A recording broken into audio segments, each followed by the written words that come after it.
그 사회가 늙어가나 정체되어 있는 모습이네. 그런 것들이 이제 우리한테 올 수 있는 모습입니다. 과다한 투자, 부실한 채권들, 이게 이제 우리나라의 본격적인 장기 저성장의 상황입니다. 이제는 견디더라도 회복의 강도가 엄청나게 약하다는 것이죠. 금 가격 계속 오를 것 같죠. 장기적으로 승부하는 데 있어서는 역시 가 있는 자산을 갖는 것.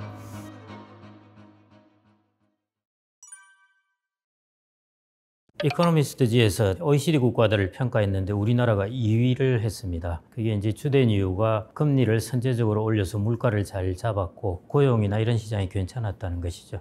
성장률이 좀 나쁘긴 했는데 코로나19 이후에 선방을 했다, 그렇게 평가를 하는 것 같습니다. 이코노미스트지의 평가이고요. 일정 부분 그런 부분은 맞는 것 같습니다. 그런데 이제 PF 대출이라든지 가계부채라든지 이런 구조적인 문제들이 조금 처리되지 않은 채 봉합되어 있다 하죠. 그런 상황 에서 이제 보인 수치이기 때문에요. 한마디로 말씀드린다면은 구조적인 문제들이 아직은 해결되지 않은 채, 그리고 지표상이나 여러 가지 물가나 이런 면에서는 좀 선방을 했다, 이렇게 볼 수가 있겠습니다. 자꾸 IMF 때를 비교하는데요. 일단 상황이 다르고요. IMF하고 지금하고는 천양지차입니다. IMF를 아마 안 겪어보신 분들이 많고 그러실 텐데요.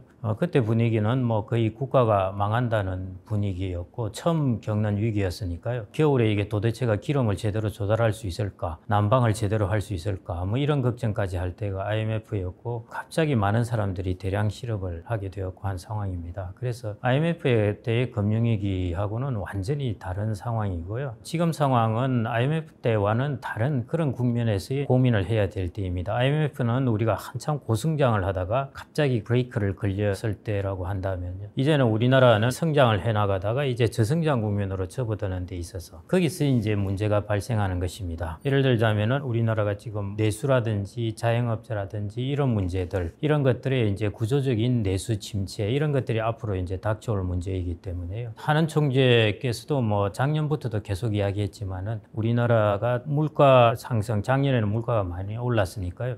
그 물가의 챌린지를 극복하고 나면은 그 다음에 챌린지는 장기 저성장 문제일 것이다 하는 것을 이미 계속 이야기한 바가 있습니다. 그러니까 IMF는 우리가 고성장을 하다가 고성장의 어떤 부작용으로 그게 이제 외환 부족이라든지 부실 채권 이런 것들로 인해서 이제 우리가 아주 큰 브레이크가 걸렸고 충격을 받았던 것이 IMF라면요. 이제 지금 같은 상황에는 그거하고는 완전히 다른 상황으로서 우리가 구조적으로 변화해 나가는 것입니다. 한마디로 장기적으로 저성장으로 들어갈 수 있는 국면인데 이런 국면의 차이인 것이죠. 그래서 그 두 개가 완전히 좀 질적으로 다르다고 보시면 되겠습니다. IMF 때는 그때 외환 보유고가 90억 달러 가지고 있었네, 어쩌네 이렇게 하고 있지만요. 지금은 외환 보유고하고 우리나라가 국민연금이 가지고 있는 외환이나 이런 것을 감안한다면요. 그때하고는 전혀 비교가 되지가 않습니다. 그래서 자꾸 이제 IMF 때의 금융위기를 작년, 재작년부터 계속 그 이야기를 하는데 저는 그런 때하고는 상황이 완전히 다른 것이고 그때하고 비교할 것이 아니라 우리나라는 그때하고는 경제의 구조나 체질이 완전히 달라졌습니다. 그 부분이 아니라 지금의 문제는 우리나라가 앞으로 장기 저성장이라는 것은 이제 처음으로 겪게 될 것입니다. IMF도 처음으로 겪게 된 것이죠. 그런 면에서는 공통적인데요. 구조나 질적인 차이는 완전히 다른 것입니다. 그래서 그런 부분을 오히려 지금 걱정을 하고 우리가 각 개개인이 여기에 대해서 어떻게 대응을 해야 할까 하는 부분, 그런 게 중요한 때가 아닌가 싶습니다.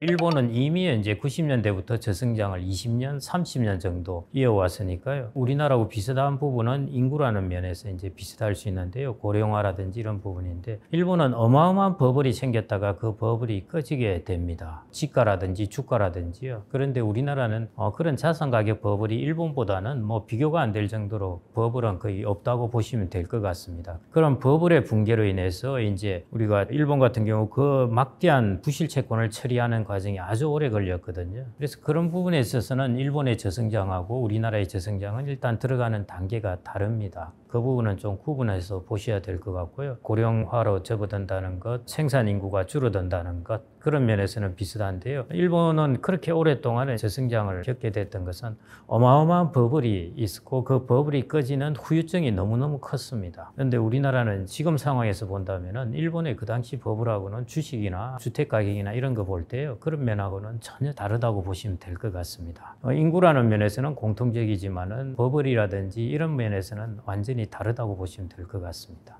원래 15,000달러 정도 되면은 대부분은 이제 중진국 함정이라는 게 있습니다. 그게 무슨 뜻이냐면은 이제 지금까지 중국이나 여러 신흥 국가들은 어떻게 성장을 해왔느냐 하면은 값싼 노동력, 거기에다가 기계 설비들을 많이 들여놓고 이게 이제 자본 장비율이 높아진다고 그러는데요. 그러다 보니까 이제 단기적으로 노동 생산성이 아주 높아집니다. 그래서 이제 제조업을 위주로 해서 성장률이 고성장을 하게 되는데요. 근데 이게 이제 일반적으로 1인당 소득으로 따지자면 대략 10,000에서 15,000달러 정도 오게 되면은 이게 이제 자본을 계속 설비 투자를 많이 한다고 해서 더 이상 효율이 높아지지 않고 그렇게 되게 됩니다. 그래서 한 단계 여기서 이제 점프를 해야 되거든요. 경제의 구조를 바꿔 가야 되는데 그 부분에서 이제 성장률이 한 단계 다운되고 여기에서 잘 극복하지 못하면은 좀 장기적으로 성장이 계속 낮은 수준에 머무를 수가 있습니다. 그게 이제 남미 국가들에서 보여주는 부분인데요. 중국은 그런 부분을 좀 앞두고 있습니다. 우리나라는 그런 중진국 트랩이라는 것을 정말 아무 문제 없이 통과했는데요. 아무 문제 없이 통과했다고 할 수도 있는데 한편으로는 우리나라가 중진국 트랩에서 일어날 부분을 외환위기 때 겪었습니다. 외환위기 때 우리나라는 많은 부실 채권과 기업의 과다 투자 부분을 한꺼번에 일거에 해소를 했습니다. 대신에 이제 국민들이 받는 고통이 어마어마했었죠. 그래서 그런 부분을 통했기 때문에 우리나라는 중진국 함정이라는 게 없이 바로 2000년에 보면은 우리나라 1인당 GDP가 10,000달러였다가 그때부터 계속 올라갑니다. 그래서 2017년, 18년에 가면은 30,000달러에 바로 들어가게 되는데요. 그건 아마 우리나라가 97년, 98년에 IMF라는 걸 겪으면서 우리나라의 경제 구조를 완전히 바꾸었기 때문에 이제 그게 가능했던 것 같고요. 중국 같은 경우에는 이제 아직 그런 걸 겪지는 않았죠. 그래서 중국이 이제 저성장 위기가 온다면은 바로 그런 부분입니다. 과다한 투자, 그 다음에 더 이상 효율이 높아지지 않고 부실한 채권들 이런 부분들이 현재화되게 될 때 저성장이라든지 성장이 좀 둔화가 올 수 있다는 것 이렇게 볼 수가 있겠습니다. 새로운 국면에 접어들 것 같은데요. 예를 들어 이제 개인들로 보면 이런 것이죠. 우리나라가 2000년에 1인당 GDP가 한 10,000달러였다가요. 2017년에 30,000달러가 되었다는 것인데요. 물론 소득하고 1인당 GDP하고는 약간 차이가 있긴 하지만 그러면은 사람들이 지금까지 2000년부터 한 20년 동안은 어떤 세상을 경험했냐면은 내 임금이나 소득이 매년 참 잘 오르는구나. 내가 한 17년 정도 됐는데 내 소득이 3배가 되는구나. 뭐 이런 세상을 경험한 것이죠. 그런데 이제 앞으로 일어날 세상은 생각보다 자기의 소득이 잘 안 오르는 것입니다. 월급 오르는 것이 지금까지는 뭐 오를 수가 있는데요. 이런 것들이 상승률이 훨씬 정체된다는 것이죠. 예를 들어 일본 같은 경우에 보면은 1인당 GDP가 94년 수준이 지금까지 그대로 유지됩니다. 지금도 44,000달러, 뭐 40,000달러 조금 상회하는 수준인데요. 1인당 소득 기준으로 해서 보면은 거의 30년 동안에 달러 기준으로는 변화가 없다는 뜻입니다. 그게 이제 우리나라에도 일본 정도는 아니지만은 이제 그런 상황이 오게 될 가능성이 조금 큽니다. 그런 부분에 있어서 과거에 우리나라가 IMF 때 봤던 거하고 질적으로 다르다고 말씀드린 것은 IMF 때는 V자형이었습니다. 우리가 어마어마하게 주가도 급락했고 그랬는데요. 그 다음에 실업률도 급속하게 증가하고 했는데 그 다음에 우리나라는 V자형으로 회복합니다. 그래서 아까 말씀드렸듯이 2000년에 1인당 GDP가 10,000달러에서 2017년에 불과 17년 만에 이제 30,000달러로 접어들게 되는 것이니까요. 한 3, 4년에 엄청난 고통의 터널을 지나고 났더니 그 다음에는 아주 이제 밝은 그런 모습들이 계속 진행됐던 것이 IMF 때라고 보시면 될 것 같고요. 앞으로 펼쳐질 이런 그런 한꺼번에 큰 충격은 오지는 않는데 이게 괴로운 상황이 혹은 상황이 개선되는 그런 것들이 없이 이렇게 좀 오랫동안 계속 눌러있는 상황들 예를 들어 소득을 치자면은 내 소득이 생각보다 안 오르는 것. 그 다음에 매출로 치자면은 내수 기업들은 내수의 매출이 생각보다 계속 지지부진한다든지. 옛날 같으면 시클리컬하다 그랬죠. 순환적인 면에서는 한 3년 정도 내가 이렇게 견디면은 길으면은 3년, 짧으면 한 1, 2년 견디면은 다시 회복을 하고 또 돈을 벌고 그랬는데 이제는 견디더라도 회복의 강도가 엄청나게 약하다는 것이죠. 그런 게 우리나라가 아마 저성장에서 겪게 될 그런 부분이 아닌가 싶고요. 그런 것들이 있게 되면은 전체적으로 사회의 성장 속도가 좀 늦어지는 것입니다. 유럽에서 이제 그런 게 잘 나타나는데요. 유럽도 마찬가지였습니다. 우리나라가 지금 33,000달러 이런데 유럽은 보통 40,000달러 정도 선입니다. 근데 유럽이 40,000달러 정도 선에서 1인당 GDP가 움직인 게 거의 20년 정도 됩니다. 45,000달러 갔다가 또 떨어졌다가 이렇게 되었거든요. 그게 한 20년 정도 되고 독일 정도가 이제 50,000달러를 돌파하고 나머지 국가는 다 비슷하게 그렇게 움직였습니다. 그래서 이제 이태리 같은 경우에는 우리 우리나라보다 이전에 당연히 선진국이었고 1인당 GDP가 높았는데요. 지금 우리나라하고 거의 같은 수준이 되었습니다. 이태리는 뭐 20년 넘은 동안 거의 정체되다시피 했으니까요. 그런 모습들이 이제 우리나라도 겪게 될 모습이 아닌가 그렇게 생각됩니다. 그래서 우리는 유럽을 보면서 저 사회가 늙어가나 저렇게 좀 이렇게 정체되어 있는 그런 모습이네 하는 건데요. 그런 것들이 이제 우리한테 올 수 있는 모습입니다. 유럽은 위기라든지 이런 것들은 없었지 않습니까? 그런데 사회가 이제 정체되어 있는 모습이죠. 지금 같은 경우에는 이제 이미 고성장에서 저성장으로 접어들면서 저성장 초입 국면이라고 보시면 되겠습니다. 경제도 정말 외생적인 쇼크에 따라서 어떻게 변할지 모릅니다. 우크라이나 전쟁, 지금 뭐 이스라엘 하마스 전쟁 이런 것들의 외부적인 충격들이 뻥뻥 닥치면서 미중 간의 경제 전쟁 이런 것들이 이제 우리나라 경제에 의외의 충격으로 다가오듯이요. 마찬가지 경제도 이제 어떤 일이 일어날지 모릅니다. 그런 면에서 안 좋은 일도 있을 수 있고 좋은 일도 있을 수 있습니다. 그래서 우리나라는 일본하고 또 큰 차이점이 뭐냐 하면은 일본은 인구도 1억 2,500 이 정도 되고요. 우리나라보다 거의 한 2.5배 정도 많다고 보시면 되는데요. 90년대 초반에 보면은 미국 GDP의 거의 한 73, 4%를 GDP 차지했습니다. 어마어마한 규모였죠. 지금 중국이 차지하고 있는 미국 GDP 대비해서 중국이 딱 그 정도 됩니다. 이 정도의 이제 경제 규모를 갖고 있는 나라는 어디 수출을 많이 한다고 해서 자기 경제가 살아나는 것이 아니라요. 자기 자체의 내수나 자기 자체의 동력이 좋아야 됩니다. 그런데 우리나라는 거기에 비해서 훨씬 세계에서 차지하는 GDP의 비중이 훨씬 낮습니다. 그 말은 무슨 뜻이냐면은 우리나라는 해외 수출이 잘 되고 해외 경제가 갑작스럽게 좋아지고 하면은 우리나라 경제도 좋아질 수 있는 잠재성은 가지고 있습니다. 그런 면에서 반드시 장기 저성장으로 오랫동안 가고 항상 힘들다 말할 수는 없을 것 같고요. 중간중간에 세계 경제가 어떻게 변하냐에 따라서 우리나라는 거기 좀 디펜던트한 모습이 됩니다. 이제 그런 부분은 이제 어떤 일이 일어날지 모르는 부분이니까 그거는 뭐 장기적으로 전망하는데 일단 차치한다 그러더라도요. 그럼 장기적으로 우리나라가 이제 인구의 고령화라든지 생산 인구가 줄어드는 것은요, 이제 시작하는 것이기 때문에 이게 한 10년, 15년 지나면 아주 깊어질 겁니다. 이게 이제 우리나라의 본격적인 장기 저성장의 상황입니다. 그러니까 이제 앞으로 10년, 15년은 더 환경이 안 좋아진다는 것이죠. 그렇게 본다면은 우리가 어떻게 대처해야 되냐 하면은 이전에 시클리컬한 면에서는 견디면 됩니다. 한 2년 견디면 다시 상황이 좋아지는데요. 앞으로는 견딘다고 해서 상황이 좋아진다는 것은 아닌 것입니다. 그 말은 뭐냐면은 좋은 부문은 계속 좋아질 수 있는데요. 안 좋은 부문은 계속 안 좋아질 수가 있다는 것입니다. 예를 들어 수출입이라든지 성장하는 산업이라든지 뭐 우리나라로 치자면은 바이오라든지 배터리라든지 뭐 반도체라든지 다양하게 성장할 섹터는 주로 수출 기업이지 않습니까? 이런 부분은 얼마든지 성장을 할 수가 있습니다. 그런데 예를 들어 지방에 있는 대학가 주변에서 내가 카페를 하고 있다. 대학가 주변에서 내가 젊은 학생들을 상대로 해서 내가 비즈니스를 하고 있다. 혹은 내수업종을 하고 있다. 뭐 이런 쪽 같은 경우에는 그게 한 번 안 좋아지고 다시 또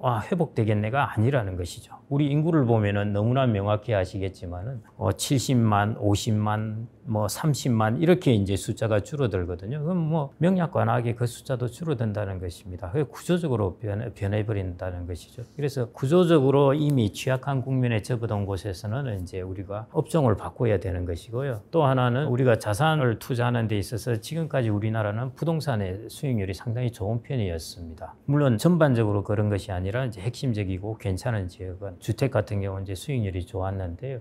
이건 역시 이제 앞으로 장기 저성장 상황에서는 이게 똑같이 과거처럼 반복되지는 않을 겁니다. 그래서 수익률이 생각보다 낮을 거거든요. 뭐 일본처럼 폭락한다 이런 거는 전혀 아니고요. 기대 수익률이 훨씬 낮아질 겁니다. 그러면은 내가 과거에는 주택을 통해서만도 내가 꽤 기대 수익률이 높았는데 이제는 그걸 통해서 수익률이 그렇게 안 높아질 겁니다. 그래서 내가 좀 더 수익률을 높을 자산을 좀 더 찾아가야 됩니다. 글로벌하게 살펴보셔야 되고요. 우리나라의 테두리를 벗어나야 됩니다. 우리나라의 테두리에서 지금 인구라든지 장기 저성장이라든지 지금 우리나라가 최근에 수출 잘 되고 있고 뭐 그런 부분 괜찮습니다. 사실은 경제가 그래도 괜찮은 방향으로 흘러갈 수는 있겠다 그런 생각을 하는데요. 전체적으로 우리나라의 수출 부분에 있어서 괜찮은 부분이 있지 않습니까? 그런 부분은 당연히 괜찮은 섹터로 자리 잡을 수 있을 것 같고요. 그래서 이제 이제 양극화로 가게 됩니다. 그래서 아까 부동산 같은 경우에도 마찬가지로 말씀드렸습니다만은 우리나라의 테두리를 벗어나 가지고 우리나라도 경쟁력 있는 부분이 있겠지만은 해외에 훨씬 경쟁력 있는 부분이 많이 있으니까요. 그래서 자산을 운용할 때도 부동산이라든지 이런 부분에 우리가 과거에 이 수익률이 앞으로도 계속 높은 수익률을 주겠다 하는 것보다 저는 그 수익률은 많이 낮아질 겁니다. 그래서 해외에 더 좋은 대상을 찾아가지고 그래서 자산 운용에 있어서도 좀 이제 수익률을 높이려는 노력 이런 부분에 우리나라의 바운더리를 벗어나는 노력 그 부분이 좀 필요할 것 같습니다.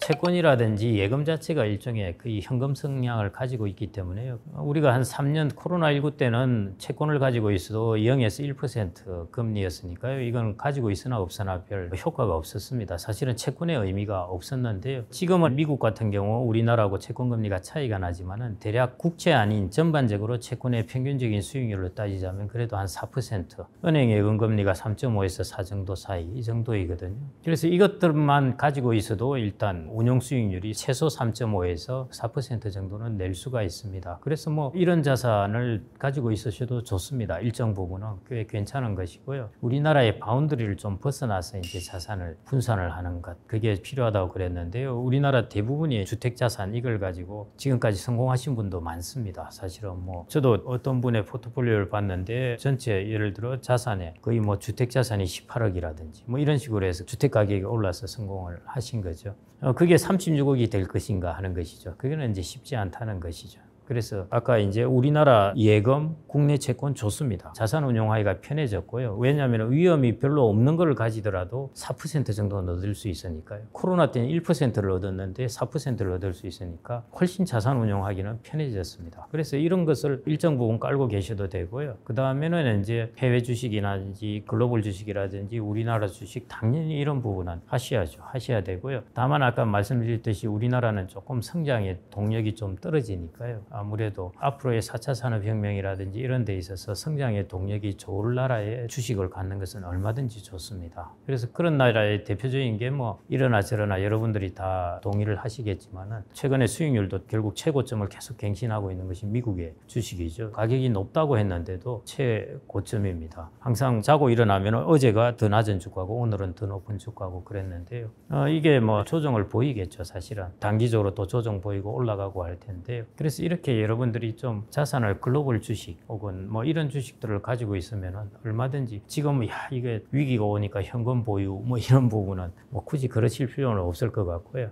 항상 경제는 삐걱거린다고 그랬습니다. 경제는 항상 걱정거리가 있어요. 그러면서 경제는 계속 성장하면서 굴러가거든요. 그래서 경제에 삐걱거리는 면만 보면 항상 현금만 들고 있어야 될 것 같고 그러는데 지금은 일단 채권이나 예금을 들고 채권을 가지고 있어도 수익률이 한 4%는 납니다. 그래서 뭐 그거 가지고 계신 것 충분히 괜찮고요. 그 다음에는 뭐 우리나라의 바운더리를 좀 벗어나서 적극적으로 글로벌 자산을 가지는 것. 저는 뭐 한 10년도 더 된 것 같은데요. 하여튼 계속 그때부터 주장을 해왔습니다만은 지금도 변함없습니다. 앞으로는 더 그럴 겁니다. 글로벌 주식 하면 대체 어떤 글로벌 주식, 베트남도 있고 뭐 이렇고 있을 텐데요. 그냥 뭐 저는 심플하게 미국 주식을 갖고 있는 것이 아마 제일 좋을 것 같습니다. 그래서 그런 식으로 여러분들의 포트폴리오를 구성하시는 것, 그게 좋지 않을까 싶고요. 제가 어떤 분의 포트폴리오를 한번 봤는데 퇴직연금 계좌에 있는 포트폴리오인데 3분의 1이 미국의 S&P 500이고 3분의 1이 미국의 나스닥이고 3분의 1이 미국의 고배당주입니다. 그래서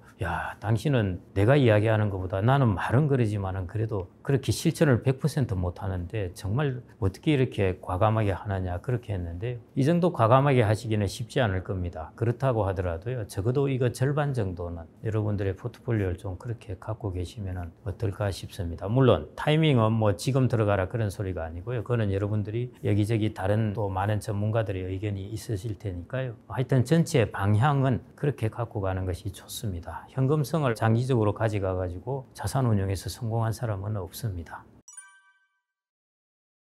금의 제일 단점은 뭐냐면은 배당이 없습니다. 개인들에게 사실은 투자하면서 가장 중요한 요소 중에 하나가요. 채권은 이자라는 것을 주죠. 예금도 이자라는 것을 주고요. 부동산은 임대 수익이라는 것으로 이제 배당을 줍니다. 주식도 이제 가격도 올라가지만 배당을 주게 되거든요. 근데 금이라는 것은 여러분들 금을 갖고 배당을 받았다는 이야기는 아마 못 들으셨을 겁니다. 그러니까 금은 말 그대로 가격이 올라가야 돈을 벌게 됩니다. 가격의 변화를 보고 투자를 하는 것이니까요. 주식이라든지 이런 것들은 가격이 떨어지더라도 배당은 나오고 나옵니다. 캐시플로우가 있다는 것이죠. 그래서 개인들은 자기들의 자산 구성에서 이런 것들을 좀 가지고 있는 것이 좋습니다. 사실은. 그러니까 배당을 주는 것들, 캐시플로우를 주는 것들, 그런 것들을 이제 가지는 것이 좋고요. 금이라는 것은 그런 부분에 있어서 가장 취약한 부분입니다. 돈이 아주 많은 사람들이 금을 보유하는 경우가 있습니다. 그래서 그런 건 좀 특이한 경우로 보유를 하는 것이거든요. 왜냐하면 나는 돈이 수백억 되는데 이거 세상이 확 뒤집어 버리면 아무 소용이 없을 수 있습니다. 그래서 자기는 그런 경우를 대비해서 금이라는 자산을 가지고 있습니다. 뒤집혀도 나는 살아야 되겠다는 것.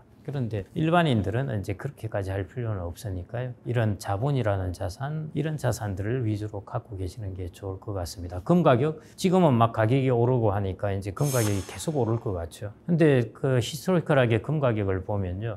물가 상승률도 커버하지 못한 경우가 꽤 많이 있습니다. 한 번 안 오르기 시작하면은 또 한 10년, 20년 동안 안 오른다는 것이죠. 그래서 그런 부분에 있어서 뭐 앞으로 물가 상승률이 인플레가 있을 것이니까 금 가격도 오른다 하지만은 그건 뭐 어떻게 될지 모르는 부분이니까요.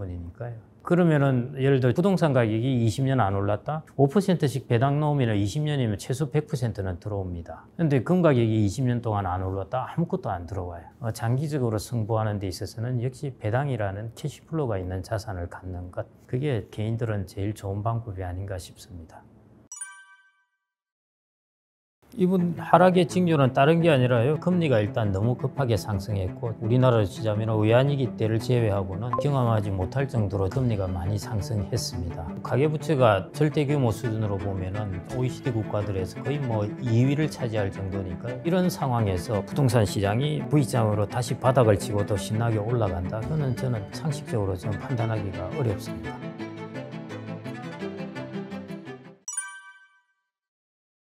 여러분들이 예상한 바와 같이 양극화가 진행되는 가운데 이제 우량한 지역은 기술적 반등을 했다. 이렇게 저는 이제 요약하고 싶고요. 기술적 반등 이렇게 말한 게 조금 어폐가 있지만 저는 여전히 기술적 반등이라고 보고 있습니다. 금리가 일단 너무 급하게 상승했고 채권 매니저들이 경험하지 못할 정도로 우리나라로 치자면 외환위기 때를 제외하고는 경험하지 못할 정도로 금리가 많이 상승했습니다. 부동산이 이제 금리에 가장 직격탄을 받는 자산 중에 하나이니까요. 그 부분의 요인이 뭐 가장 영향을 주었다고 볼 수 있을 것 같고요. 그 다음에 이제 소득이 계속 증가하다가 소득 증가율이 이제 정체 상태에 빠졌으니까요. 그런 부분들이 이제 부동산 시장에 가장 영향을 주었다고 볼 수 있겠습니다. 그게 이제 대표적으로 나타났던 것이 우리가 0%대 금리가 되었을 때 프로젝트 파이낸싱이라든지 이런 것들이 많이 이제 일어나게 되었죠. 왜냐하면 금리가 0%대 접어들다 보니까 한 5% 정도 줄 수 있는 수익에 대한 수요가 엄청나게 증가했습니다. 그리고 이제 펀딩하는 데 있어서 조달금리도 싸니까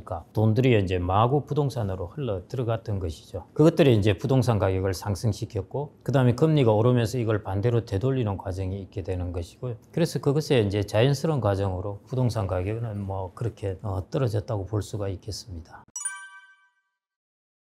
지금은 뭐 아직은 우리나라에 별다른 영향은 주지는 않았는데요. 그렇게 뭐 급나가거나 하지는 않았으니까요. 근데 이게 이제 영향을 줄 수 있는 경로가 앞으로 두 가지 경로인데요. 그래서 이제 정부도 이런 부분에서 조심하고 있습니다. 뭐냐 하면은 이제 부동산 가격이 보통 오르게 되면은 그거하고 동반해서 부채도 증가합니다. 그래서 우리나라 가계부채도 이제 많이 증가했는데요. 부동산 가격, 가계부채 이렇게 증가했는데 이게 이제 위험이 생길 수 있는 것이 이제 가계부채는 그대로 고정되어 있는데 부동산 가격이 떨어질 때 이죠. 그렇게 되면 가게들이 부동산을 처분해서라도 이제 갚아야 됩니다. 그러다 보면은 이제 악순환을 겪게 되는 것이거든요. 그게 이제 첫 번째 리스크입니다. 그래서 이제 부동산 가격이 급나가도록 되는 것을 이제 막는 것. 그래서 이번 정부에서도 그런 부분을 신경을 쓰고 있을 것 같고요. 그 다음에는 하나는 이제 내가 가계부채를 많이 대출을 해서 부채를 많이 지고 있고 금리는 갑자기 올랐죠. 그러니까 나의 이제 이자 비용 부담이 늘어나게 됩니다. 그래서 이건 이제 점진적으로 소비를 억누를 수밖에 없습니다. 그래서 그런 부분이 앞으로 이제 나타날 부분이고요. 은행 부분의 부실 이야기하는데 우리나라 은행 부분은 아시다시피 LTV 같은 게 50% 이하라서요. 그런 부분에 영향은 없습니다. 부동산 가격이 웬만큼 떨어지더라도 우리나라의 시중은행이라든지 이런 쪽에 영향을 받을 부분은 거의 별로 없다고 보시면 될 것 같고요. 가장 현실성이 있는 것이 이제 소비를 제약하는 것. 뭐 가계부채가 절대규모 수준으로 보면은 절대규모라는 것은 GDP 대비해서 가계부채 비율인데요. 그걸 보면은 OECD 국가들에서 거의 뭐 2위를 차지할 정도니까요. 그게 나중에 우리나라의 이자 부담으로 계속 올 수밖에 없습니다. 그러면은 가처분 소득이 줄어들게 되고 그러면은 소비가 제약될 수밖에 없습니다. 그게 이제 앞으로 일어날 가장 현실적인 부분이고요. 만일 이제 부동산 가격이 좀 생각보다 많이 떨어진다 하면은 이제 이게 악순환을 가져올 가능성, 이게 돈을 갚아야 되니까 이제 부동산을 팔고 내가 또 부채를 갚아야 되고 이런 상황이 올 수 있는 거죠. 그건 아직은 뭐 가능성이 크지는 않은 것 같습니다. 그 부분은 정부도 이제 되게 신중하게 바라보고 있고 그래서 이제 가계부채도 조심스럽게 다루려고 하는 이유가 바로 이제 그런 부분에 있습니다. 그래서 이제 그런 위험은 항상 잠재되어 있고 내재되어 있다고 볼 수가 있겠습니다. 위험성은 내재되어 있는 가운데 현실적으로 나타나는 부분은 소비 부분이 계속 좀 정체되어 간다는 것, 그런 정도 영향을 줄 수 있을 것 같습니다. 이번 하락의 징조는 다른 게 아니라요. 그냥 아까 말씀드렸듯이 금리가 갑작스럽게 오르는 것. 작년부터 해가지고요. 페드가 그렇게 75bp씩 이렇게 뭐 3번씩 연속해서 올리고 이런 경우는 거의 경험해 본 적이 없습니다. 그래서 그런 부분이 이제 그는 해외에 있는 사람들도 채권 매니저도 모두가 처음 경험한 바처럼 이제 급속하게 오른 부분이니까요. 그게 이제 가장 크게 영향을 줄 수 있었던 부분이고 그전에 무슨 미분양이라든지 이런 것들은 지금의 그 결과로 이제 나타나는 부분이죠. 그전에 이제 좀 과하게 이제 약간의 버블이 있던 상태가 이제 나타나는 것이고 그래서 이제 양극화되면서 지방에는 미분양이 많이 나오고 하는 것으로 이제 나타나는 것입니다. 그래서 일정 부분에 이제 버블이 있었던 것은 금리가 0% 정도 이렇게 접어들면요. 어느 나라 경제든지 일정 부분 버블이 낄 수밖에 없습니다. 그 부분에 이제 지금 가격 하락이라든지 앞으로도 이제 이어지겠죠. 그런 부분으로 이제 나타날 것으로 보아집니다. 제가 이제 첫 번째 테마가 이제 양극화로 진행될 것이고, 그 다음에는 이제 우량한 곳은 괜찮겠지만은요, 그 우량함의 범위가 자꾸 이제 축소되는 것이죠. 그래서 이제 선택을 잘해야 되는 것이고, 또 우량한 곳이 축소되다 보면은 오버밸류 될 가능성이 있고 해서 이렇게 저렇게 이전에 비해서 편하게 높은 수익률을 올릴 수 있을 가능성은 거의 없어진다고 봐야 될 것 같습니다. 우량한 부동산 오케이. 그거 다 알죠. 우량한 지역이 어딘지 알고. 그러면은 그 가격은 올라가게 됩니다. 사람들이 막 살려고 그러니까요. 그래서 이제 오버밸류 된 것들을 사면은 기분은 좋은데 수익률이 별로 안 높죠. 그런 리스크들이 이제 앞으로 있다는 것입니다. 전체적으로 양극화되면서 우량하지 못한 지역은 별로 상승률이 높지가 않고 지지부진하게 재미가 없고요. 우량한 곳은 내가 잘못 들어가면 어이쿠 이건 높은 가격에 잡았네 이럴 수가 있다는 것이죠. 그걸 전반적으로 종합해 본다면은 이전에 비해서 내가 부동산을 투자했을 때 얻는 기대 수익률이 훨씬 낮아진다는 것이죠. 그게 앞으로 펼쳐질 모습이 아닐까 그렇게 생각이 됩니다. 그래서 부동산 불패 신화라는 것은 물론 아파트라든지 이런 것들 부동산은 기본적으로 물가 상승되는 만큼 부동산은 어느 정도 따라가는 부분이 있는데요. 이전에는 우리가 그보다 훨씬 많이 올라간 것이죠. 그런 부분들이 이제 훨씬 사라지게 될 것이라고 그렇게 보면 될 것 같습니다. 당연히 그 기대는 가질 수밖에 없습니다. 가지는데요. 주식시장하고는 또 좀 다릅니다. 주식시장 같은 경우에는 보통 보면은 그 이면에 부채라는 게 없습니다. 여러분들 주식도 돈을 빌려서 투자하긴 하지만은 장기적으로 많은 돈을 빌려서 투자하지는 않습니다. 여러분들이 주식을 1억 투자하는데 5천만 원에서 7천만 원 빌려서 투자합니까? 그렇지 않죠. 빌려봐야 1천만 원, 2천만 원 빌리고 이 정도입니다. 평균적으로는 그거보다 훨씬 낮은 수준이고요. 그래서 주식이라는 것은 부채라는 것이 걸려있지 않기 때문에 올라갈 때도 아무 거리끼는 것이 없습니다. 그러니까 뒤에서 붙잡는 것이 없는 것이죠. 그런데 부동산은 부채라는 것이 항상 따라다닙니다. 그래서 부동산이 화랑을 보이게 되면 부채가 그만큼 많이 따라가게 되는 부분이죠. 그래서 이게 떨어지고 다시 올라갈 때 있어서 가지고요. 이 부채라는 것이 계속 있기 때문에 이 부분이 지금은 또 금리까지 높아져 있기 때문에요. 그렇게 쉽게 V자형으로 못 날라 올라갑니다. 계속 금리도 지금 0%일 때 비해서는 훨씬 높은 수준이고 하기 때문에 계속 그 올라가는 부분에 발목을 잡는다 할까요? 그런 부분이 있을 것 같습니다. 그래서 뭐 제 생각에는 V자형 기대를 하시는 분들은 거의 별로 없을 것 같습니다. 저는 뭐 투자 타이밍은 아직은 아닌 것 같고요. 제가 코로나19 끝나고 나서 2022년은 아니다. 2023년은 한번 두고 봐야 된다. 들어가서 2023년 상황을 보고 판단을 해야 되는데 제가 2023년에 와서도 아직은 좀 더 기다려 봐도 될 것 같아. 이렇게 이제 말씀드렸고요. 그 다음에 이제 2024년에서 2025년 제가 이제 말씀을 이전에 드렸는데요. 지금 상황에 보면은 2024년 상반기는 너무 빠릅니다. 조금 더 기다려 보셔도 되고요. 그 그리고 왜냐하면은 일단 우리나라 가계부채가 너무 많이 증가했습니다. 가계부채가 증가한 나라들을 보면요, 유럽이라든지 미국 이런 데는 글로벌 금융위기나 EU 혹은 유럽 같은 경우는 유럽 재정위기 이런 것들 이유로 이제 부채들이 좀 이렇게 GDP 대비해서 이제 가계부채의 비율이죠. 이 비율이 줄어들거나 정체되거나 비슷한 수준이거나 그랬습니다. 그런데 우리나라는 이제 계속 증가해 왔습니다. 근래 2017년 기준으로 보더라도요, 그게 92% 정도 되다가 2022년에 이제 108%까지 한 16%포인트가 올랐습니다. 그것뿐만 아니라 GDP 대비해서 이제 가계부채 비율만 보더라도 OECD 국가들 중에서 2위를 차지할 정도로 올랐거든요. 자, 이렇게 이제 가계부채가 이게 비율이 계속 오른 나라가 어떤 나라였냐 하면은 중국하고 우리나라입니다. 중국이 지금 어떤 일이 터졌습니까? 이 가계부채 비율이 오르는 곳은 꼭 부동산이 같이 따라 올라갑니다. 왜냐하면 가계가 다른 걸로 뭘 돈을 빌리겠습니까? 부동산 관련된 부분뿐이거든요. 우리나라는 자영업자 부분하고 두 가지가 이제 섞여 있는데요. 자영업자들이 코로나19 때문에 이제 돈을 빌린 거하고 이제 부동산하고 하여튼 섞여 있긴 한데, 결국 전반적으로 일반적으로 가계의 부채는 부동산하고 이제 따라 올라갑니다. OECD 유럽 국가들이라든지 서구라고 하겠죠. 미국이나 유럽 국가들은 이 부분이 비율이 떨어졌든지 많은 국가들이 떨어졌습니다. 그런데 중국하고 우리나라는 이제 올라갔거든요. 그래서 중국이 터졌습니다. 우리나라도 조금 떨어졌습니다. 그런데 이게 아직도 가계부채 비율은 여전한 상황에서 가계부채가 줄어들지 않고 이런 상황에서 부동산 가격이 벌써 바닥을 치고 올라간다. 저는 이제 그 부분은 쉽지 않다고 봅니다. 또 하나가 이제 지금의 이제 감독원에서 그걸 처리하겠다고 해서 그건 굿뉴스인데요. 이제 프로젝트 파이낸싱 관련된 부분이요. 그 부분을 또 일단 어느 정도 해소가 되어야 됩니다. 그 부분이 지금까지는 작년 10월에 이제 레고랜드 사태가 터지고 나서 딱 봉합을 해놓은 상태입니다. 그래서 여러분들 사업장 여기저기 지방이나 다니시다 보면은 그냥 공사장 딱 이렇게 쳐놓고 중단된 곳 많이 보셨을 거예요. 그렇게 딱 봉합이 되어 있는 상태입니다. 그게 이제 사실은 처리가 되어서 이게 움직여 나가야 됩니다. 살아 움직이듯이. 뭐냐 하면은 이게 이제 좀 더 싼 값에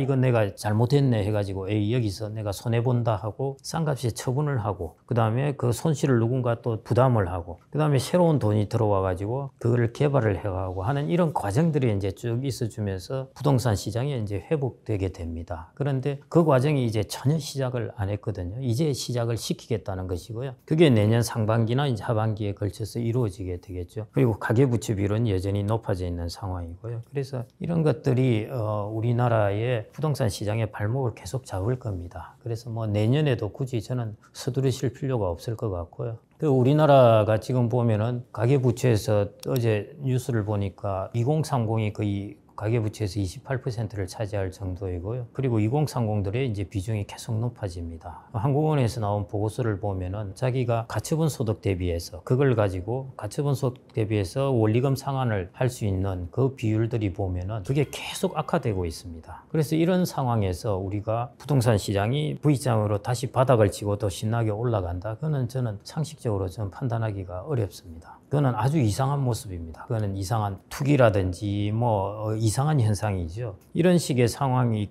환경이 형성되어 있는 상황에서, 그러니까 2030 소득이 낮은 계층들이죠. 아무래도 이런 사람들이 가계부채를 더 많이 지게 되었고 집을 산다고 그런 것이죠. 그래서 자기 소득 대비해서 이자를 부담해야 되는 것들이 계속 증가하고 있습니다. 과거 10년 동안 보면요, 한국은행 그 데이터를 보면 계속 증가하고 있는 그런 상황입니다. 그래서 그런 상황이 되어 있는 것이죠. 가계부채는 계속 증가하죠. GDP 대비해서 우리나라가 한 해 생산할 수 있는 것 대비해서 가계가 가지고 있는 부채, 한 해 생산하는 것은 부가가치를 생산하는 것 대비해서 부채를 가지고 있는 비율은 OECD 국가 중에서 2위를 차지하고 있죠. 이런 상황에서 우리나라가 다시 부동산이 신나게 올라간다? 저는 그게 쉽지가 않을 것 같습니다. 그러려면 가계부채 비율이 108%에서 130% 이렇게 올라가야 돼요. 사람들이 더 많이 빌려가지고 사면은 가능해요. 부동산은 지돈보다는 빌려서 사야 되기 때문에. 근데 그 부분이 쉽지가 않다는 것이죠. 일반적으로 해외 이제 리서치에 따르면은 GDP 대비해서 가계부채 비율이 대략 85% 이 정도를 넘어가면은 문제가 생긴다고 보고 있습니다.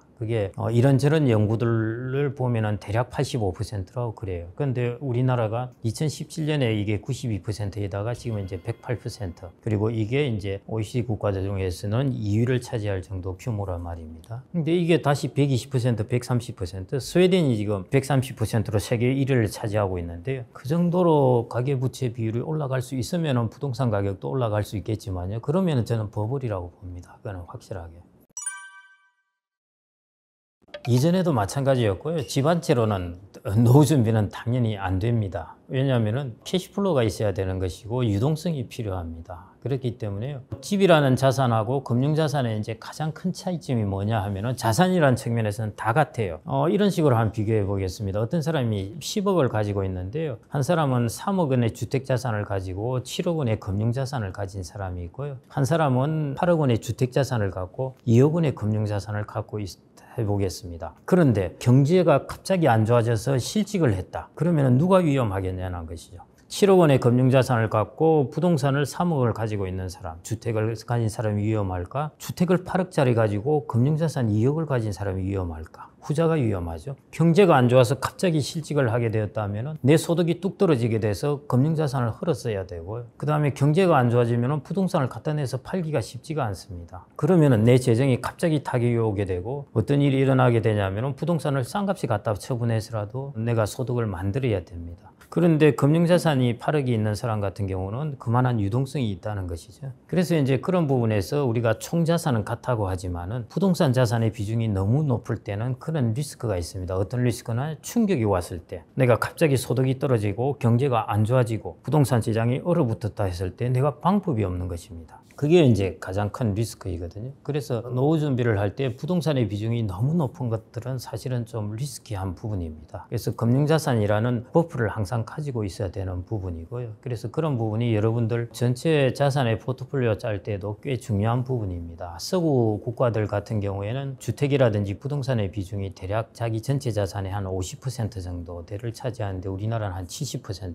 뭐 이렇게 차지하고 있거든요. 그만큼 충격이 닥쳤을 때 우리나라의 버프가 이제 약하다는 그런 뜻입니다. 그래서 그런 부분에서도 일단 좀 조심스럽고요. 그 다음에는 이제 집 한 채를 가지고는 이걸 가지고 이제 계속 가격이 올라서 내가 이걸 나중에 팔아서 해서 이제 나의 자산이 증가하니까 지금 10억짜리를 샀는데 한 10년 있으니까 15억이 돼서 이거 팔아서 내가 10억짜리 집에 가고 내가 그 남은 이걸 가지고 내가 노후를 준비하겠구나 뭐 이런 생각도 할 수가 있습니다. 그게 실제로 지금 뭐 60세대들 중에서는 그런 경우가 많으니까요. 그런데 앞으로 제가 아까 말씀드렸듯이 이제 주택의 기대 수익률이 그렇게 절대 안 높다는 것입니다. 그래서 내가 집 하나를 가지고 있었는데 이게 내가 한 20년 살고 나니까 가격이 3배, 4배가 되어서 그 다음에 이거 가지고 내가 작은 집에 가서 나머지 차익을 가지고 내가 노후를 준비해야지. 그런 시기는 앞으로는 이제 쉽지가 않다는 것입니다. 그게 패러다임의 변화입니다. 그 부분은 꼭 좀 명심하셨으면 좋을 것 같고요.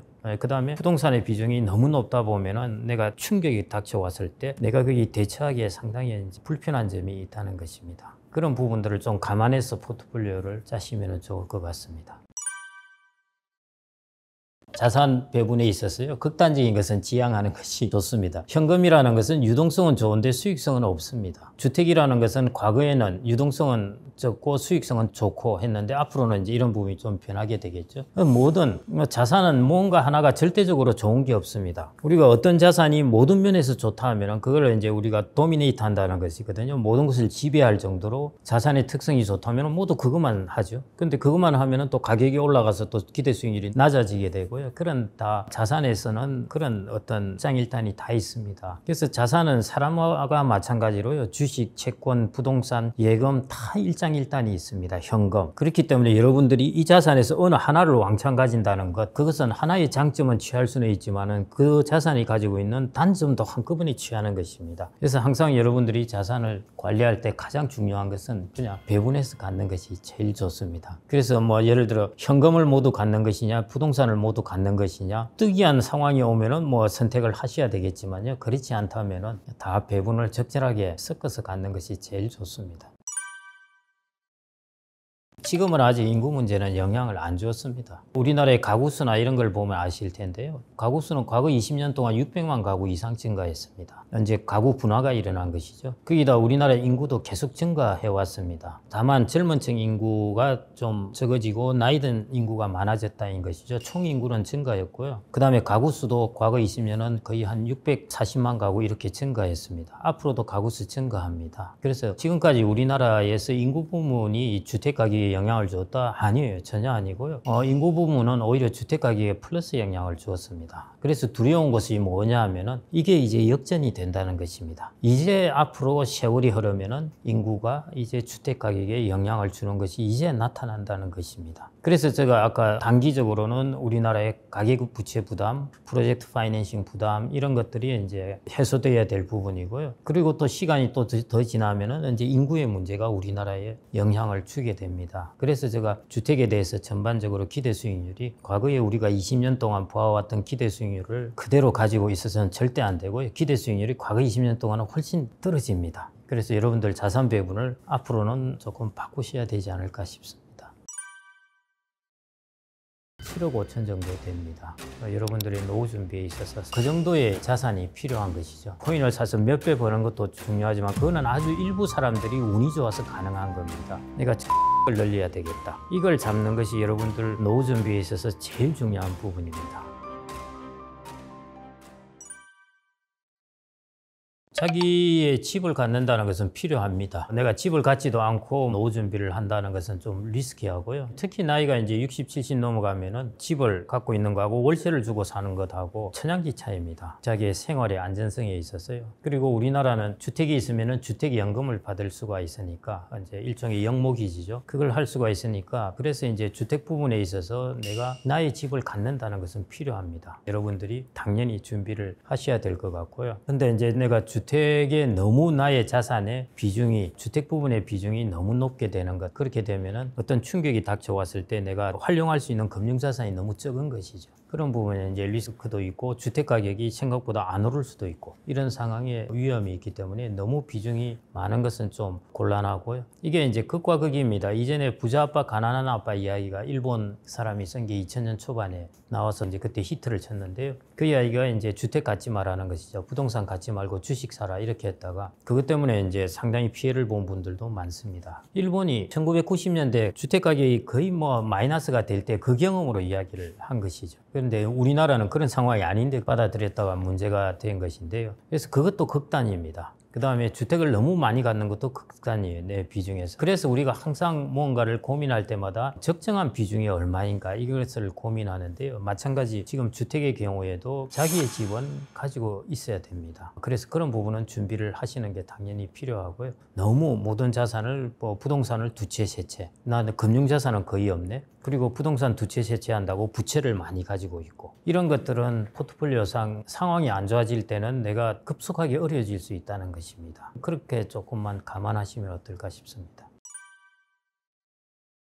여러분들이 아시다시피 기금이 고갈되게 되고 그다음에 2060년, 2070년 이대로 만일 간다고 그러면은 국민연금 재정 부문 그 부분에서만 적자가 나는 것이 한 해에 뭐 300조, 시간이 더 지나면은 뭐 500조 이렇게 증가한다는 것이죠. 한 해 물론 이제 현재 가치 기준으로 해서는 달라지겠지만요. 그래도 한 해 기준으로 해서 한 300조, 400조 이렇게 된다는 것은 뭐 국가의 지속성에 이제 문제가 되는 부분입니다. 2060년에 340조 이게 이제 감이 안 오시면은 이걸 다르게 환산해 보시면 어떤가 하냐면은 이 적자를 내지 않으려면은 앞으로 국민연금 보험료를 납입할 사람들이 자기 소득의 몇 %를 내면은 적자가 나지 않는가 이렇게 계산을 해보면요 대충 한 27% 이렇게 내면은 적자가 나지 않습니다. 그러면은 그 세대에 살고 있는 사람들이 그렇게 국민연금 보험료를 내고 세금 내고 건강보험료 내고 하면은 자기한테 들어온 소득이 이제 별로 없다는 것이죠. 그런 상황이 닥쳐오기 때문에요. 그래서 이제 지속 가능하기 쉽지 않다 이런 부분입니다. 그게 사실인 것이고요. 그런 부분에 있어서 이제 국민연금이 그래서 기금이 소진되어서 우리한테 돈을 줄 수 없다 뭐 그런 그 부분은 아닌 것이고요. 그건 국가가 여러 방법을 통해서 적자 국채를 발행한다든지 세금을 더 걷는다든지 안 그러면 최근에 국민연금 개혁에 보셨듯이 보험료를 좀 높인다든지 받는 기간을 늦춘다든지 하면서 이런 부분은 이제 대응해 나가기는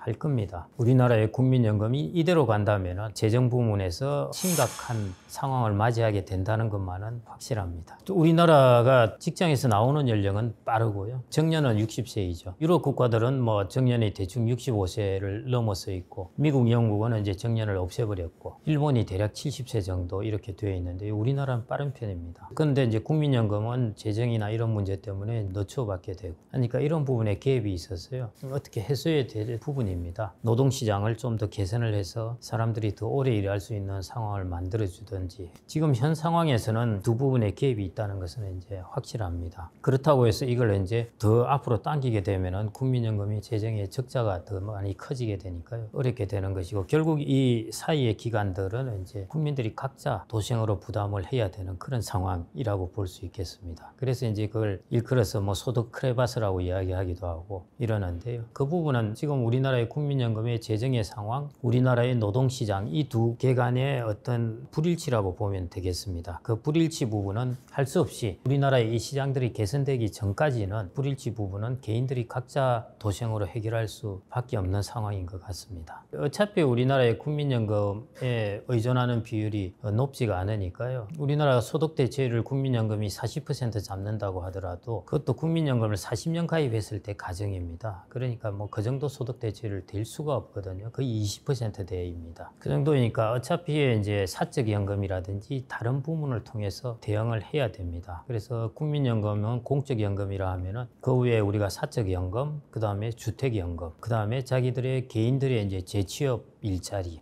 근로소득이 나오게 되겠죠. 이런 부분을 통해서 여러 방면에서 보완을 해야 됩니다. 그래서 할 수 있는 부분이 이제 우리가 60대 접어들어서 재취업, 그 다음에 이제 사적연금, 그 다음에 주택연금, 이 세 가지가 제일 중요한 세 가지 축이라고 보시면 되겠습니다.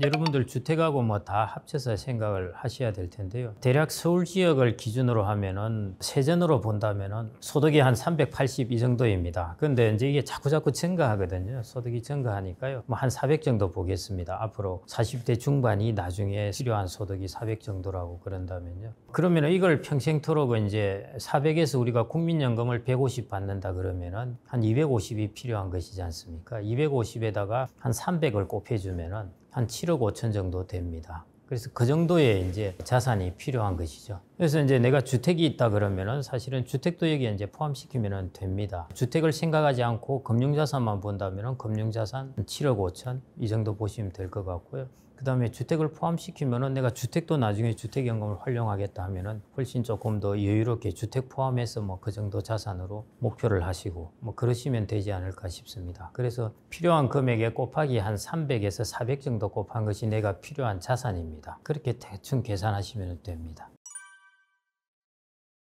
저희들이 한번 3, 4년 전에 조사를 해보니까요. 재취업 중에서 창업을 하는 사람들을 제외하고 일반적으로 이제 근로소득자로 간다고 그러면은 동종과 이종이 있습니다. 동종이라는 것은 자기가 하던 일에서 똑같은 일을 하는 것이고, 이종이라는 것은 자기하고 이제 다른 커리어를 밟는 것이거든요. 동종 취업하는 데 있어서 성공하는 요인이 두 가지입니다. 하나는 커리어가 확실하게 전문성이 있다는 것. 두 번째가 좋은 네트워크를 가지고 있어가지고 재취업에 일자리를 찾을 수 있는 것. 이런 부분이 두 가지 성공 요인이었습니다. 이걸 그대로 이제 연결해 본다면 어떻게 재취업을 바로 성공할 수 있을까? 자기의 커리어를 만들어야 됩니다. 나는 일반적으로 모든 걸 잘해. 이러면은 재취업에서 이력서에서 거의 다 떨어진다고 보시면 될 것 같고요. 내가 어떤 부분이 강하다는 것, 그런 부분들을 여러분들이 만드셔야 되는 것이죠. 예를 들면 이런 것입니다. 여러분들이 이제 예를 들어 별명이 있느냐. 별명은 지가 잘하는 것, 뭐 이런 것들의 별명인 것이죠. 그 정도로 자기의 어떤 전문성, 이런 것들을 갖고 있다는 것, 그게 이제 첫 번째 중요한 것이고요. 그게 이제 준비해야 되는 것이죠. 앞으로 내가 나의 전문성을 뭘로, 나의 별명을 뭘로 할까? 이런 부분을 이제 고민을 하시고 그걸 준비하시고 그렇게 해가셔야 되는 게 첫 번째 준비 요소고요. 그 다음에 두 번째가 이제 아까 말씀드렸듯이 우리가 어떻게 해서 그럼 일자리를 구할 수 있느냐? 관계망이 많은, 네트워크가 많은 역할을 해줍니다.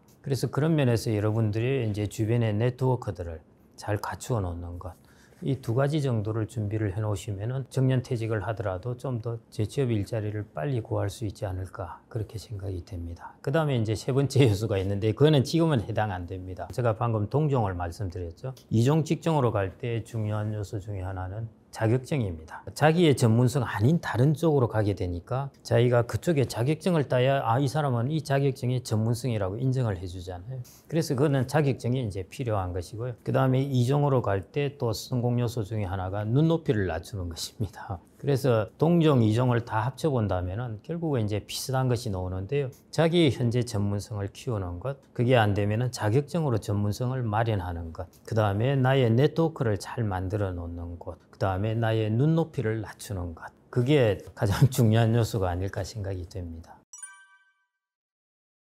40대 되시면은 주택은 대부분 원리금 상환도 많이 하셨을 거예요. 이제 가계 수지에서 막 흑자가 나기 시작합니다. 그 다음에 자녀들도 이제 성장하고 학교 가고 막 이럴 때인데요. 이럴 때 제일 중요한 부분이 지출 관리를 통한 저축액을 늘리는 것입니다. 내가 소득이 증가했을 때 똑같이 소비를 같이 늘려버릴 것인지 아니면은 저축을 늘릴 것인지 하는 것이 40대의 제일 중요한 의사결정이거든요. 내가 소득이 늘어났을 때 앞으로 이게 영원히 지속될 것 같은 느낌에 소비도 같이 똑같이 늘려가야 되고 저축액이 별로 늘어나지 않으면요. 나중에 우리나라 50 중반 정도 되면은 소득이 막 줄어들게 되는데 그렇게 되면은 나중에 이제 곤혹스럽게 됩니다. 내가 소득이 많아지고 그리고 내 가계 수지에서 흑자가 막 나기 시작할 때 이 흑자 난 부분을 이제 자녀의 교육비에도 많이 들어가게 되고 그 다음에 어디 놀러 가고 하는 그런 비용에도 많이 들어가게 될 텐데요. 이 부분을 계속 늘리는 것보다 내 수지 흑자가 돈이 막 남네 하면서 여기 막 지출을 하는 것보다 남는 부분을 저축을 통해서 이때 준비를 하는 것, 그게 이제 저는 40대의 제일 중요한 부분. 그래서 자산 운용도 첫 번째 중요하지만은 일종의 가계의 재무 설계인 것이죠. 재무 설계라는 것은 나의 소득에서 저축을 얼마 할까 하는 것을 결정하는 것, 그게 되게 중요한 부분입니다. 그래서 그게 제일 첫 번째로 중요한 것이고요. 그 다음에 두 번째가 이제 30대 때는 아마 자산이 별로 축적이 안 되어 있을 겁니다. 주택자산 제외하고는. 근데 이제 40대 초중반에 가게 되면 이제 금융자산이 축적되기 시작합니다. 이 자산을 어떻게 효율적으로 운용하느냐 하는 것이 되게 중요한 것이죠. 이게 내가 현금성이나 예금으로 운용할 것인지 안 그러면은 자본으로 운용할 것인지 하는 부분에, 그래서 자산 운용의 효율성이 되게 중요합니다. 그래서 그 부분을 좀 더 신경을 쓰셔가지고요. 자산 운용 수익률이 대략 한 5% 정도, 그 정도를 조금 타겟을 하셔가지고 그렇게만 운용을 하시면은 되지 않을까 싶습니다. 5% 내기가 쉽지가 않거든요. 그래서 그러려면은 아까 말씀드렸듯이 여러분들이 좀 더 글로벌하게 여러분들의 자산을 좋은 쪽으로, 우량한 쪽으로 분산을 하셔가지고요. 전체적으로 이렇게 그 수익률을 조금 높이는 작업, 그게 필요할 것 같습니다. 그렇다고 뭐 8% 이렇게 추구하라는 것은 아니고요. 한 5% 정도의 수익률을 잘 타겟으로 하시고 그 다음에 내가 저축액을 늘리고 하는 것, 그 부분이 제일 중요한 부분이 아닌가 그렇게 생각됩니다.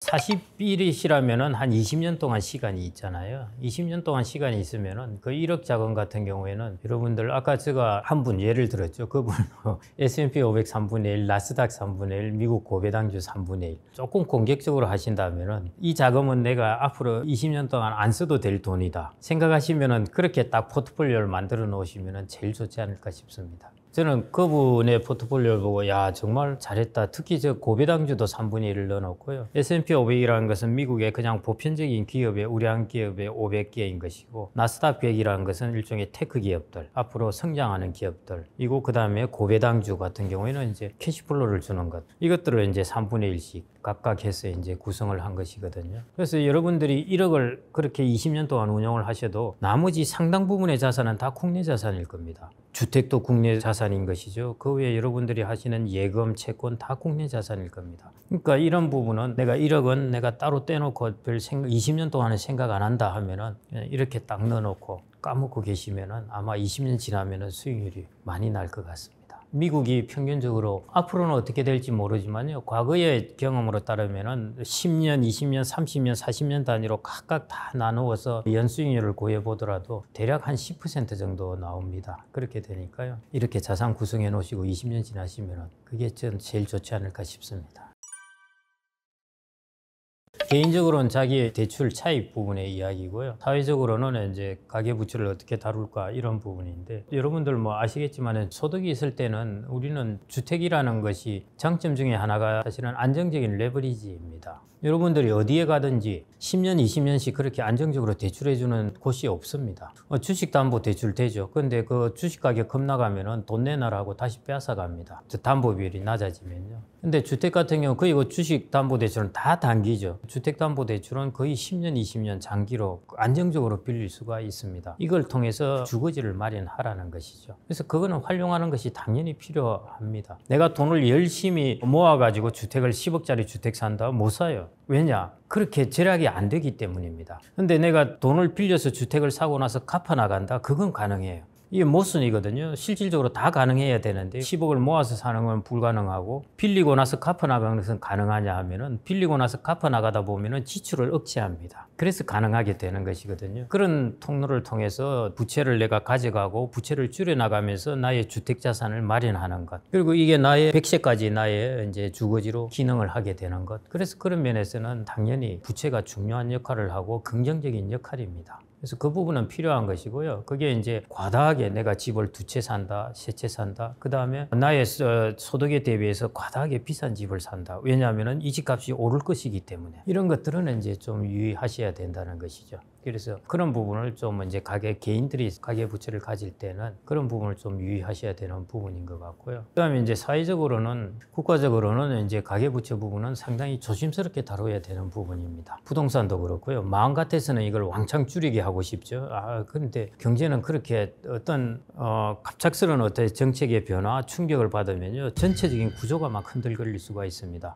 왜냐하면 가계부채가 흔들리면 부동산이 흔들리게 되고, 부동산이 흔들리면 가계부채가 흔들리게 되고, 이런 것들이 그러면은 소비가 흔들리게 되고, 이런 것들이 다 연결돼서 움직이기 때문에요. 이걸 조심스럽게 다뤄야 됩니다. 그래서 가계부채 같은 경우에도 국가적인 차원에서 이미 뭐 그런 부분은 정책 위반하시는 분들이 잘 아시겠지만은, 여러분들이 이제 관전평이죠. 이게 어떤 방향으로 나가면은 위험하고 어떤 방향으로 가면 괜찮겠다. 그런 걸 판단하실 때 보신다면은 일반적으로 주택 가격이 너무 이렇게 급나가면은 가계부채는 위험하게 됩니다. 그래서 적절하게 부동산 시장이 이렇게 망가지는 것, 또 급나가는 것, 이런 것들을 잘 막아 나가야 됩니다. 그러면서 이제 연착륙하게 하는 것, 그게 이제 사회적으로는 가계부채를 다루는 데 있어서 중요한 부분이고요. 그래서 이걸 그렇게 막 함부로 다룰 수 있는 부분은 아닙니다. 그래서 점진적으로 좀 줄여 나가야 되는 것이고요. 개인들 같은 경우는 아까 말씀드렸듯이 부채라는 것은 순기능도 많이 발휘하게 되게 되니까요. 그 순기능을 여러분들이 좀 잘 활용을 하고 마이너스게 되게, 그게 이제 욕심이 다 끼어 있는 것이거든요. 레버리지를 극대화해 가지고 내가 집값이 좀 더 세채, 네채, 그게 이제 갭 투자인 것이지 않습니까? 그런 부분은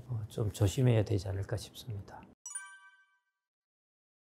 노후는 다 불행합니다. 노후가 행복하다고 책을 자꾸 써놓은 이유가, 여러분들 젊은 시절에 행복하다는 책을 보셨습니까? 저 젊을 때는 그냥 행복하기 때문에 안 써도 되는 겁니다. 그런데 노후는 힘드니까 자꾸 노후는 행복하다고 책을 쓰는 거예요. 힘든 사람이 보고 노후는 행복하구나 이렇게 생각하라고. 왜냐하면 노후에 접어들면은 많은 일들을 겪게 되면 이별을 더 많이 해야 되죠. 직장도 떨어지죠. 사랑하는 사람들 떠나보내죠. 많은 일들이 일어나는 것이 사실은 노후에 일어나는 일들입니다. 그래서 그렇게 행복할 수만은 없는 때이고요. 몸도 여기저기 아프게 되는 것이고 하니까요. 그런 부분은 원래 인간이 실존적으로 겪게 되는 부분입니다. 피할 수 없는 부분이에요. 실존적으로 인간의 생로병사는 있는 것이 실존이지 않습니까? 그러니까 늙어가는 것, 주변의 사람들이 죽어가는 것, 뭐 그런 것들이 이제 실존적으로 겪는 것이기 때문에, 그래서 노인들이 우울증이 많은 것이 이제 그런 이유 때문입니다. 그런 것들이 일어날 수밖에 없는 것이고요. 그 외에 우리가 실존적으로 가질 수 있는 부분은 사실은 우리가 다른 어떤 우리의 성찰을 통해서 대비를 해야 되는 것이고요. 나머지 부분이 이제 경제적인 이유, 이런 것들입니다. 그래서 그런 부분 때문에 불행해지는 것, 그것은 이제 인간의 실존은 아니기 때문에 그것은 이제 막아야 되는 것입니다. 뭐냐면은 내가 잘 준비를 하면은 그걸 극복할 수 있다는 것이죠. 만일 인간의 실존적인 문제가 이렇게 있는데다가 경제적인 문제까지 안 좋게 겹치면 이 두 개가 가서 막 상승작용을 일으켰어요. 그래서 고독사도 많아지고 자살률도 높아지고 하는 게 그런 이유 때문이거든요. 그래서 이런 실존의 문제를 완화하려면 그 중에 하나가 경제적인 문제가 잘 준비가 되어야 됩니다. 그래서 이게 안 좋으면 이게 더 크게 보이게 되고요. 이게 괜찮으면 이게 좀 적게 보이게 됩니다. 그래서 그런 면에서 아까 이제 40대 분도 지금부터 저축 관리를, 지출 관리를 해서 저축액을 올려놓는 것. 사람이 자산을 운용하는 것도 중요하지만요. 코인을 사서 몇 배 버는 것도 중요하지만 그거는 아주 일부 사람들이 운이 좋아서 가능한 겁니다. 전반적으로 가장 자산을 축적할 때 제일 여러분들이 안정적으로 할 수 있는 것은 저축액을 늘리고 오래 일하는 것입니다. 이 두 가지가 제일 확실한 것이고요. 그래서 이 두 부분을 40대인 분이 있으시다면 목표를 어떻게 잡냐면은 내가 코인 비트코인 투자해서 몇 배 늘리겠다는 것보다는 내가 저축액을 늘려야 되겠다. 그 다음에 내가 전문성을 살려서 내가 일하는 기간을 오래 잡아야 되겠다. 이걸 잡는 것이 여러분들 노후 준비에 있어서 제일 중요한 부분입니다. 그렇게 되면은 경제적인 부분이 이제 갖추어지게 되고요. 실존적인 부분이 조금 힘들더라도 이게 커버가 되어서 노후의 생활을 그래도 좀 행복한 생활을 보낼 수가 있습니다. 그래서 경제적인 부분을 갖추는데 제일 중요한 부분이 자산 운용도 중요하지만요. 이제 지금 패러다임이 변하기 때문에요. 과거에 보았듯이 우리가 부동산을 가지고 내가 기대 수익률이 높아서 이거 집 잘 옮겨가서 내가 나중에 노후 준비를 한다. 이런 시대가 자꾸 지나갑니다. 그래서 여러분들 시야를 바운더리를 넓혀가지고요. 외국에 좋은 자본들이 얼마나 많습니까? 좋은 기업도 많고요. 그런 쪽에 여러분들이 자산을 가지셔야 되고 투자를 하셔야 됩니다. 그걸 통해서 준비하시는 것. 그 다음에 여러분들이 저축액을 늘려서 오래 일하는 것. 자기의 전문성을 쌓아놓고 이렇게 준비를 하시면은 그게 저는 여러분들의 노후 준비에 있어서 가장 중요한 것이 아닌가 그렇게 판단이 됩니다. IT 산업과 반도체를 전체적으로 함께 볼 생각입니다. 왜냐하면 반도체는 IT 산업을 이루는 근간이고 핵심이 되기 때문에 최근 서울에서는 물 들어왔을 때 노져야죠. 대형 평수 아파트 하나, 소형 하나, 한가 하나 바꿔도 돈이 남아. 이것만 아셔도 부동산의 가격 전망을 어느 정도 하실 수 있다.